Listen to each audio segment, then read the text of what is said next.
께서 거기에서 떠나서 길을 가시다가 마태라는 사람이 세간에 앉아 있는 것을 보시고 말씀하셨다. 나를 따라오너라. 그는 일어나서 예수를 따라갔다. 예수께서 집에서 음식을 드시는데 많은 세리와 죄인이 와서 예수와 그 제자들과 자리를 같이 하였다. 아멘. 오늘 본문 말씀을 통해서 이 말씀 가운데 예수님께서 이 땅에 오신 이유를 우리가 잘 알고, 또한 예수님께서 오래 참으시고 우리를 사랑하셔서 결국은 주님의 제자 삼으시고 또한 주님의 자녀 삼으시는 그런 예수님의 사랑을 우리가 깊이 깨닫기를 원합니다. 오늘 본문 말씀을 통해서 예수님께서 오신 이유를 알 수 있는 것은 예수님께서 이 땅에 오신 이유 중에 하나가 이 땅에 평화를 주시기 위해서이지요. 그래서 예수님이 베들레헴에서 태어나셨을 때 천군 천사들은 그렇게 외쳤습니다. 하늘에는 영광이요 땅에는 평화로다, 이렇게 말씀하셨죠. 천사들이 말을 이렇게 했었죠. 노래를 찬양을 한 것이라고 할 수가 있습니다. 예수님께서 평화를, 화평을 주러 오신 그 내용이 본문 말씀 가운데 담겨져 있다는 것을 우리가 꼭 알기를 원합니다. 본문에 그런 예수님의 오신 이유, 평화를 주신 그 이유를 우리가 알 수 있는 것은 이 마태라는 사람이 세리였다는 것. 그러나 이 마태라고 하는 제자, 이 마태복음의 저자이기도 하죠. 이 제자는 그 12제자 가운데 또 다른 제자가 형제였습니다.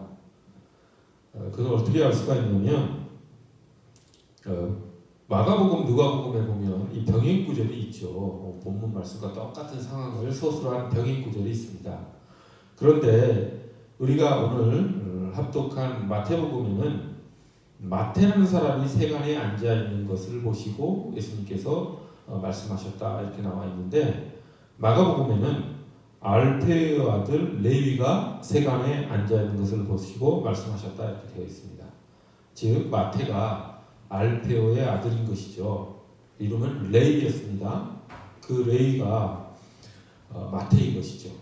그러니까 히브리 이름은 레이죠, 레위.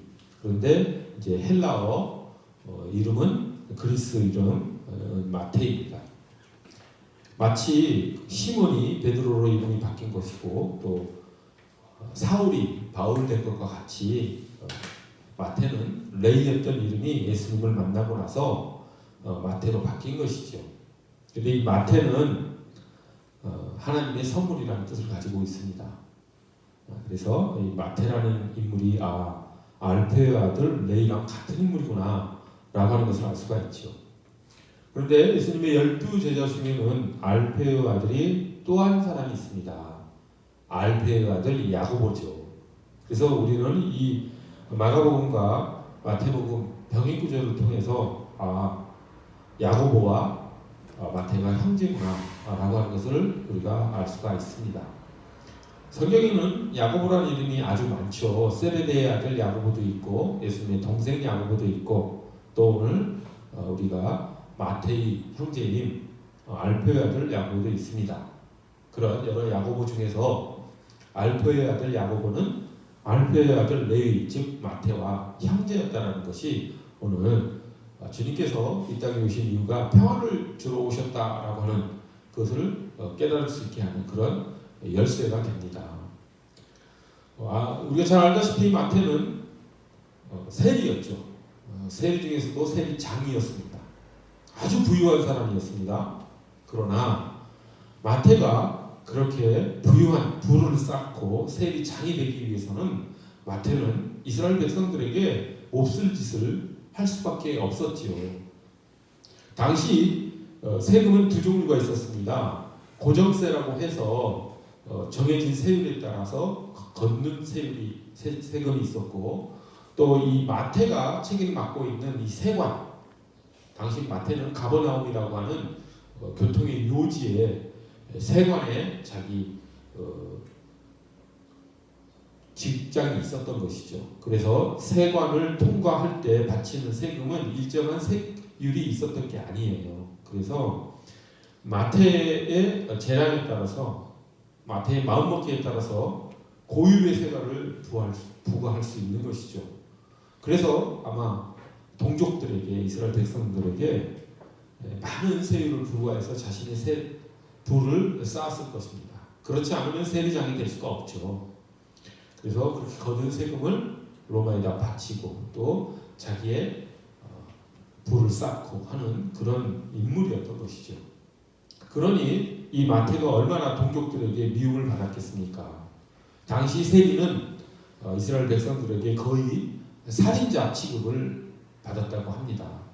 사람 취급을 못 받았던 것이죠. 그리고 회당 출입도 금지시켰고 그를 같은 동족으로 취급하지 않았습니다. 그런 마태였던 그 마태가 지금 오늘 본문에 예수님께 부름받은 모습이 나옵니다.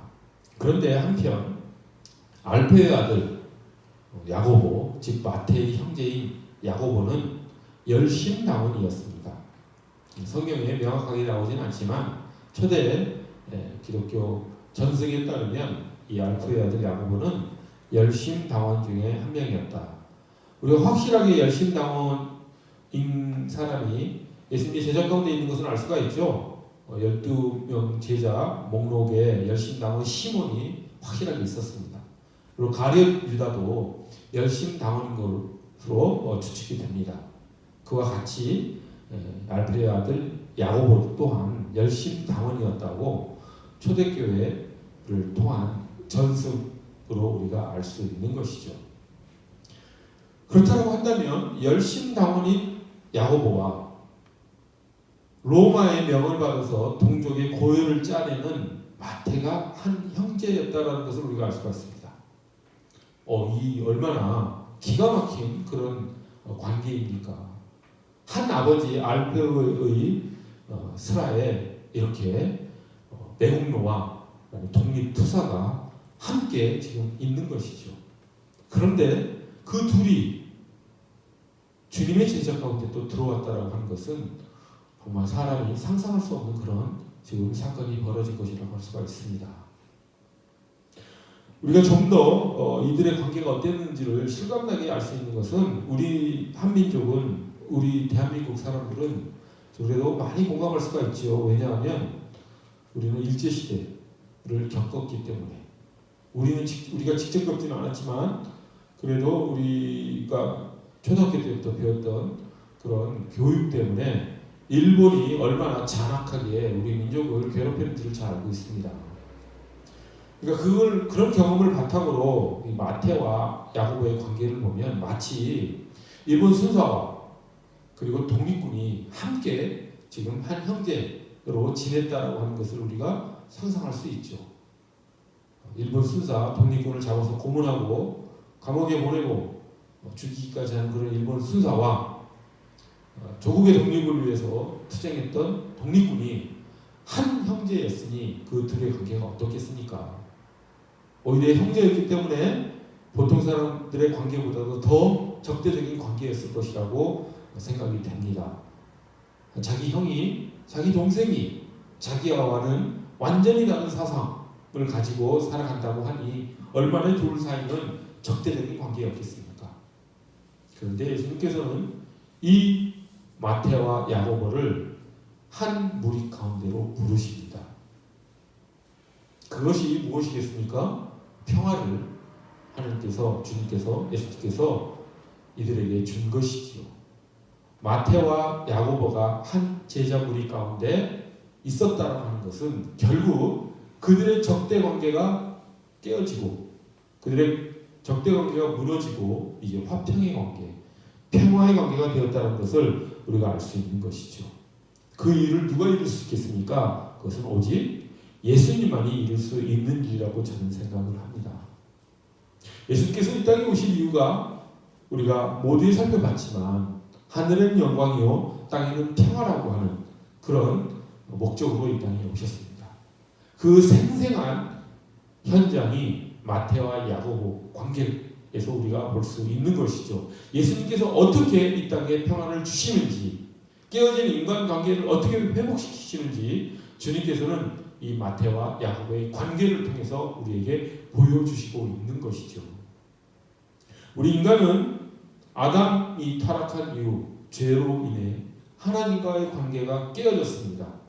하지만 예수님께서 십자가의 보혈의 은혜로 그 관계를 다시 회복시키셨죠. 하나님과 우리의 관계를 화목하게 만드신 예수님의 사역은 하나님과 인간의 관계만 다시 회복시킨 것이 아니라 인간 사이의 관계도 다시 회복시키시기를 원했다고 하는 것입니다. 이 땅에 화평을 주러 오신 예수님의 그 목적이 그저 수사학적인, 그저 교리적인, 신학적인 그런 미사여구에 불과한 것이 아니고 실제적으로 우리 인간관계 속에서 평화를 주시기 위해서 오셨다라고 하는 것을 우리가 본문 말씀을 통해서 생생하게 알 수 있는 것이죠. 예수님께서 팔복에서 말씀하시지 않으셨습니까? 화평케 하는 자는 복이 있나니 하나님의 아들이라 일컬음을 얻을 것이다, 이렇게 말씀하셨죠.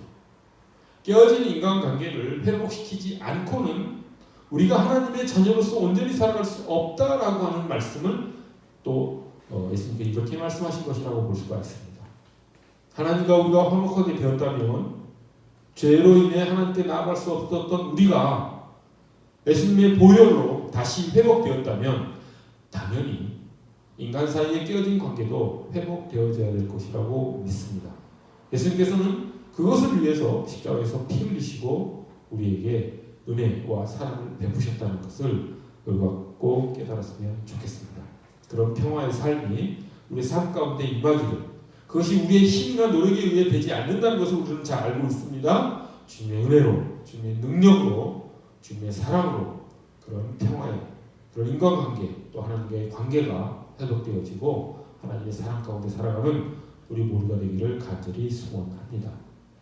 그리고 두 번째, 오늘 본문 말씀을 통해서 우리가 또 알 수 있는 것은 예수님께서 얼마나 한 사람을 사랑하시고 그 사랑을 이루시기 위해서 포기하지 않으시고 끝까지 그 사랑을 변화시키기 위해서 애쓰시는지, 한번 선택한 자신의 자녀, 주님의 자녀를 어떻게 변화시키는지 우리는 또 볼 수가 있습니다. 우리가 본문을 통해서 오해하지 말아야 될 것이 있습니다. 그냥 마태가 평소 로마에 어떤 협력해서 야합해서 동족의 피를 빨아먹고 사는 그런 사람이었다가 어느 날 갑자기 예수님을 보고 예수님께서 나를 따르라 했더니 벌떡 일어나서 예수님을 따라갔다. 이렇게 순간적으로 마태가 변화되었다라고 생각하는 것은 커다란 오해죠. 그런 일은 일어날 수가 없습니다. 우리가 이 본문은, 저는 이 본문을 통해서 마태가 예수님을 따라갔다라고 하는 이 내용을 보고 당연히 다메섹 도상에서의 사도 바울이 떠올랐습니다. 사도 바울이 어땠습니까? 그리스도인들을 핍박하고 박해하고 교회를 파괴한 일에 앞장섰던 사람 아니었습니까? 그런데 그 사도 바울이 다메섹 도상으로 가는 길에 그 교회를 파괴하기 위해서 다메섹으로 가는 길에 주님을 만나 놀랍게 변화되지 않았습니까? 하지만 사도 바울이 그렇게 변화된 것은 그때 다메섹 도상에서 예수님을 만난 그때 변화된 것이 아니죠. 그 전에 이미 하나님께서, 주님께서, 예수님께서는 사도 바울을 끊임없이 쫓아다니시면서 사냥개가 사냥감을 놓치지 않기 위해서 계속 쫓아가듯이 주님은 사도 바울을 쫓아다니셨죠. 사도 바울은 주님이 어떤 분인지 이미 알고 있었죠. 동시대의 사람이고 나이도 비슷합니다. 예루살렘에서 예수님이 활동을 하셨을 때 얼마나 많은 예수님에 대한 이야기들이 예루살렘에 퍼져 있었겠습니까? 사도 바울이 그걸 몰랐을 리가 없죠. 아마 예루살렘 어느 거리에선가 예수님께서 설교를 하실 때 사도 바울은 그것을 들었을 확률이 대단히 높습니다. 그리고 무엇보다도 사도 바울은 스데반 집사님이 순교 당시 그 현장을 지키고 있었던 사람이죠. 그때 스데반 집사님의 얼굴을 보고 사도 바울의 마음속에 찔림이 없었을까요? 당연히 있었을 것입니다. 사도 바울이 다메섹 도상에서 예수님의 모습을 보고 거꾸러지기 전에 이미 예수님께서는 사도 바울의 마음을 무너뜨리고 있었던 것이죠. 그렇게 조금씩 무너져가던, 그래서 예수님께 순종하는 사람으로 돼가는 그런 변화 과정 속에서 클라이맥스가 다메섹 도상에서의 주님과의 만남이지요.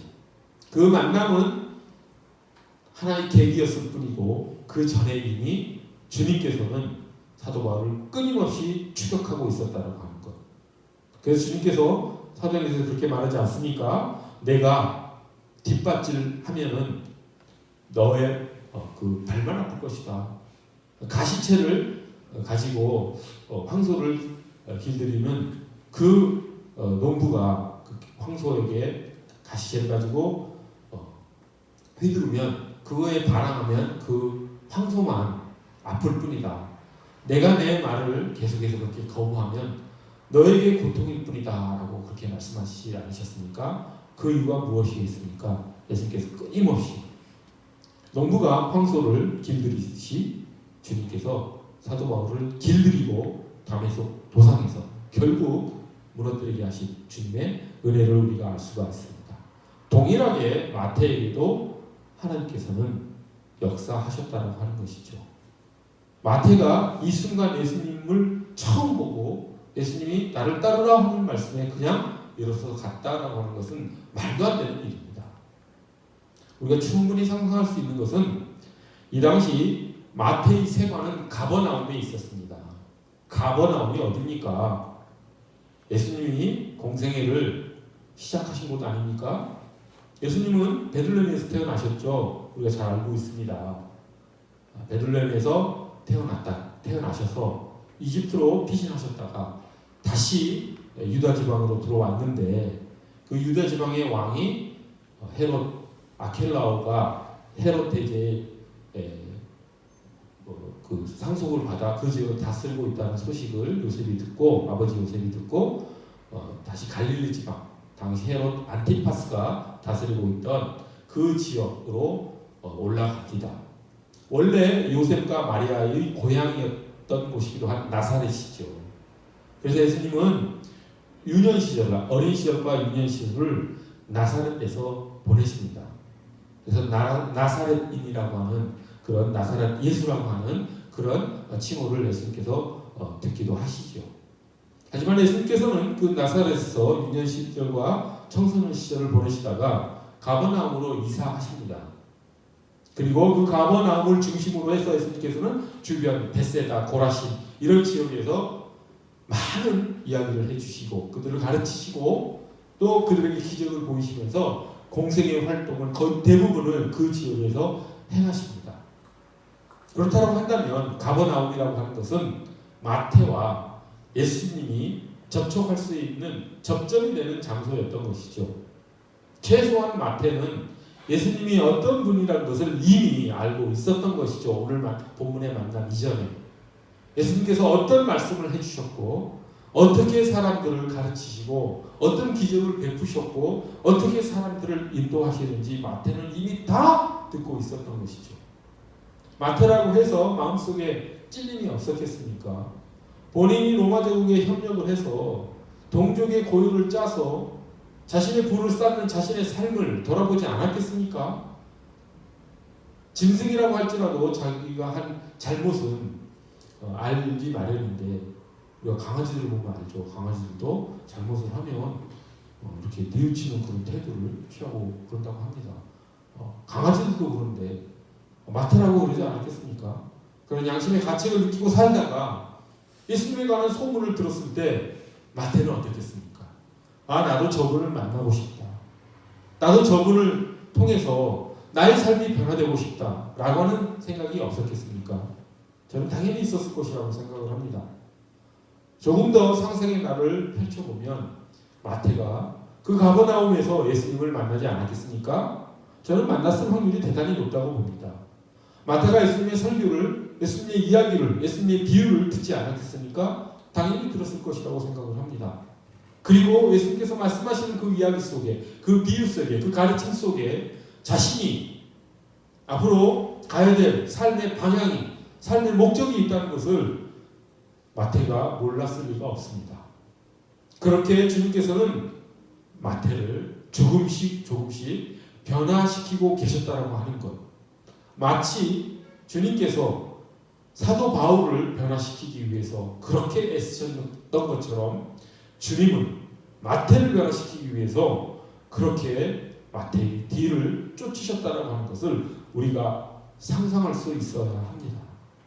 성경은 구구절절 아주 세세하게 어떤 이야기들을 기록하는 그런 양식의 기록물이 아닙니다. 많은 여백이 있고 그 여백을 통해서 우리가 상상력을 활용을 해서 주님과 그 당시 청중들과 주님과 제자들과 주님과 바리새파 사람들과 사두개인들의 사이에 무슨 일이 벌어졌는지를 하나님께서는 우리가 상상력을 통해서 참여하기를 원하십니다. 모든 것을 다 세세하게 설명하는 책이 성경이 아니지요. 그래서 우리는 성경을 읽을 때 마음껏 상상력을 가지고 읽을 수 있어야 된다고 하는 것이죠. 너무 심하게 잘못된 길로 빠져나가서는 안 되겠지만 하나님께서는 성경을 통해서 그 관계 속으로 예수님과 마태의 관계 속으로 우리가 초대되어 들어오기를 주님께서는 원하셨다라고 하는 것이죠. 우리는 그러면 마태와 주님 사이의 관계가 어떻게 이렇게 제자로서의 관계가 맺어졌는가? 그 세관에서 가버나움 세관에서 마태가 어느 날 앉아 있었는데 어느 날 처음 보는 예수님이 나타나서 마태를 변화시켰다라고 생각하는 것은 너무 짧은 생각이죠. 마태가 그렇게 변화될 수 있었던 것은 주님의 포기하지 않으시는, 오래 참으시는 주님의 사랑이었다는 것. 그것을 우리가 충분히 상상할 수 있고 그렇게 상상하는 것이 잘못된 상상이 아니라는 것을 모두가 공감할 수 있을 것입니다. 그런 주님의 오래 참으시는 사랑은 마태에게만 향하신 것이 아니라 우리에게도 향하신다고 하는 것. 그것을 우리가 꼭 알았으면 좋겠습니다. 예수님께서 그 마태를 변화시킨 그 오래 참음이 사랑이었다는 것은 사도 바울이 어떻게 표현합니까? 고린도전서 13장이 사랑장이죠. 거기에 보면 사도 바울은 사랑은 오래 참는 것이다 이렇게 말을 합니다. 사도 바울이 그것을 어떻게 알고 그렇게 사랑은 오래 참는 것이다 라고 할 수 있었겠습니까? 사도 바울은 자신이 변화되기 전에 자신이 그토록 핍박하고 박해했던 그 교회를 그렇게 살아갔던 그 자신을 변화시키기 위해서 예수님께서 얼마나 오래 참으셨는지를 사도 바울은 경험으로 알고 있었던 것이죠. 사도 바울이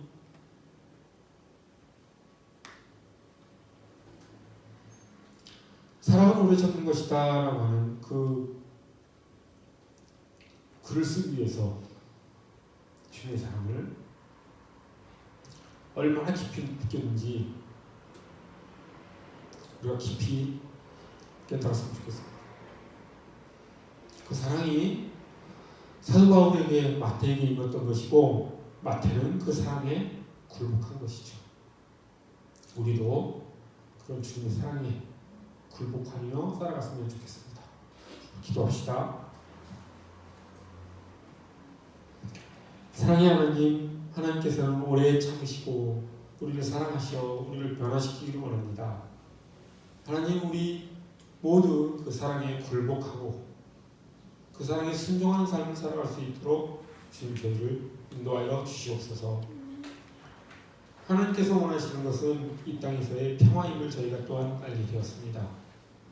우리 가운데 있는 깨어진 관계가 있다면 주님의 사랑에, 주님의 은혜에 힘입어서 그 깨어진 관계를 다시 회복하는 그런 놀라운 하나님의 사랑을 펼치는 주님의 제자 될 수 있도록, 하나님의 자녀 될 수 있도록 저희를 인도하여 주시옵소서.